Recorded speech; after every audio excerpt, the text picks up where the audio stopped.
Assalomu alaykum hammaga. Tulpor Energy'da bizga bir ikkita savollar kelib tushgan edi. Mana shu eng kichkina UPS nimalarda ishlatadi va necha soat ishlatadi? Hozir shunga qisqacha javob beramiz. Bismillah, hozir yoqib ko'rsatamiz. Xo'p, UPSimiz yarim kilovatli bo'ladi. Bu kompyuterning UPS deyiladi. Hozir mana 120 vatli to'liq telefon zaryadnik podдержка qilyapti. Apparatchamiz ishlab turibdi, lampochka. Mana shu lampochkani o'zini 6 soat yoqib beradi, xohlasa 5-6 soat. Endi mana ular bilan 200 soatga yetsa kerak, xudo xohlasa. Xo'p, bunda biz qo'shib beradigan narsalarimiz bor.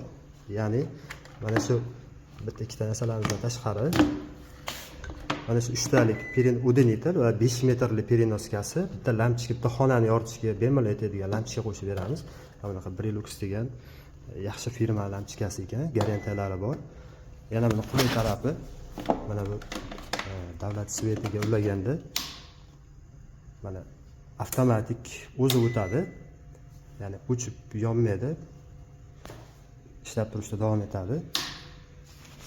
Xo'p, mana shu komplektda biz 700 ming so'm deyapmiz.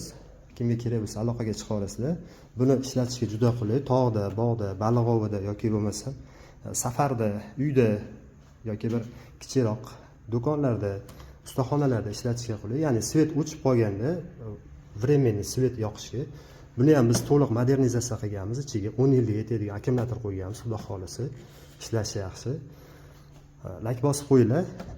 Kimgadir manfaatli bo'lsa do'stlaringizga jo'natib qo'ying. Kimga kerak bo'lsa aloqaga chiqa olasizlar, xudo xolisi.